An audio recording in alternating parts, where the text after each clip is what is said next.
In this video, we're going to be talking about how to master the Havoc assault rifle in Apex Legends. Now real quickly guys, I do need to say this, I have posted this in the community tab a bit. I don't want to make this long, but if you guys want to see daily videos and if you guys would like to see live commentaries every other day, comment down below. Please comment down below, like the video, subscribe, and let's get into this. So basically, the Havoc is the newest gun, I guess you could say, in Apex Legends. It doesn't feel that new though because it came out like 2 months ago. But if you think about it this way, the Havoc is the only gun in Apex Legends that was not released with the launch of the game. We've only had one DLC weapon in Apex, and it's the Havoc. So the Havoc is a very, very different gun because it's unlike most other guns that you can use in Apex Legends. Every single other gun usually has one hop-up mod, when the Havoc only has 2. Which makes it to be a very versatile weapon within Apex Legends. The Havoc has 2 different hop-up mods when most guns usually only have 1. The Havoc can use the turbocharger as well as the select fire. Now most people don't usually use the select fire, but in all honesty, the select fire on the Havoc is unreal. I recently got a comment telling me to try and use the Havoc, and if you're watching this video, man, I actually love you. Like this, it's unreal how strong the Havoc is with this select fire attachment. Now obviously the turbocharger, if you play a more rushed playstyle, is a little bit better in that sense because you don't have to charge it up and it makes it a fully auto energy weapon. But if you're playing like a sniper, and if you're playing in the gun in that sense of a sniper and a more laid back playstyle, the select fire Havoc is gonna be one of your best friends. Because unlike most guns in Apex Legends, the Havoc has 2 different playstyles that you can play with it. Most guns like the R301 only have one type of playstyle, which is a fully automatic gun. The Havoc has 3. You can either play with its base version, which is, I wouldn't really say it's a playstyle, or you can play with the turbocharger, which makes it more of an assault rifle rushing kind of gun, or you can play with the selective fire. But let's get into the actual stats. What makes the Havoc so good? So in the recent buff, in the recent Apex Legends update 1.1.1, the Havoc actually got a very nice buff. I believe it went from 24 or 26 bullets in the mag size all the way up to a whopping 32. So the Havoc already is at a very good advantage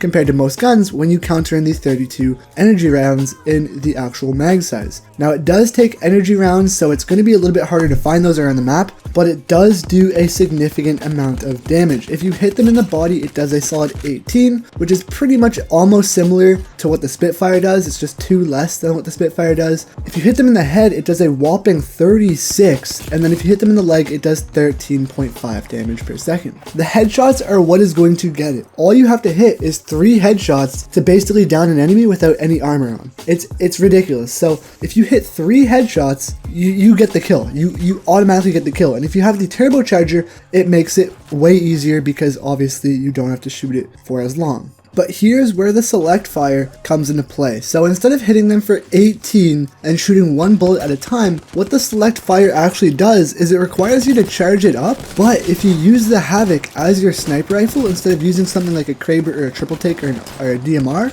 it's incredible because it uses the same ammo, but you can shoot it faster and it does a significant amount of damage. It shoots 4 bullets with each shot that you take, dealing upwards of 4 times the damage. Now if you do the math here, 18 times 4 is a solid 72. Obviously there is going to be damage drop off though, which is highly unfortunate, but the best part about this is that it is hit scan, which means if you shoot directly where the enemy is, the bullets will not have any drop off and you should most likely get the hit. If you hit them with the head, it is a much different story because instead of having to hit them in the head, if you're using like the turbocharger and having to hit every single bullet, all you're gonna have to do is try and just guide 1 single bullet and 1 single power shot straight into the enemy's head. So instead of having to hit 4 consecutive bullets into the guy's head, all you're gonna have to do is hit 1 to deal a whopping 144 damage if you hit them in the head. It's absolutely nuts. And I'm not gonna go out here and say it's a 100% one of the best guns. I still full-heartedly believe the turbocharger is better, but if you play a different playstyle and if it's like one of the only things that you need to use, the Havoc with select fire is absolutely ridiculous. It is pretty good. I love using it. I'm not saying it's overpowered by any means,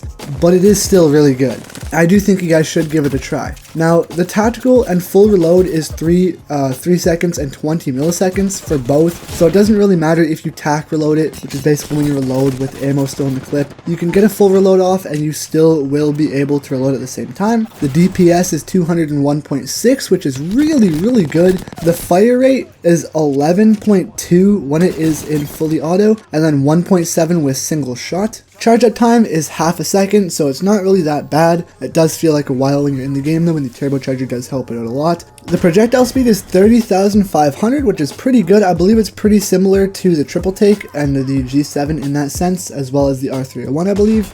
Draw time is 0.60 seconds, and then the ADS movement speed is 50%. So you can move this, you can move pretty much at half speed when you are aiming this down, which obviously most guns are pretty similar in the assault rifle category. And then max headshot distance is 11,828. Now don't get me wrong here, I don't really know exactly what that means, but that is a pretty good headshot distance, because like I said, you're going to want to hit those headshots with the Havoc with select fire, because obviously, you know, it's like a sniper. Instead of having to hit 4 shots to the head, you're just going to have to hit 1 beam and they're pretty much good to go. The best part about this is you basically have a sniper rifle as well as an assault rifle in your back pocket. Now like I said, the turbocharger is really overpowered, especially on the devotion, but what really comes into play with the select fire on the Havoc is you basically get to use 3 guns in one. Obviously you'll have your secondary weapon, but as well as you'll have the Havoc, and then you'll have the sniper mode Havoc, because if you see someone at long range, flip it to sniper mode and you can pretty much get the shot off on them. If you see someone at close range, flip it into fully auto mode and you can just beam the guy. It only takes half a second to charge up, so it's not like it's that big of a deal if you don't have the turbocharger, but having that second mode on the Havoc is just so good in and of itself. It is an extremely versatile weapon here within Apex Legends, and I'm just so excited to give it more love and to actually like picking it up. I cannot wait to test out the Spitfire when that comes out. I'm going to make a video on it exactly the day it comes out, talking about the strengths and weaknesses. But yeah guys, that's the Havoc. Let me know down below what kind of guns you guys want to see me review and use and talk about in Apex Legends. And if you guys are new here, please feel free down below to subscribe, as well as leave a like on the video. Thank you guys so much for watching, and I'm out. Peace out guys.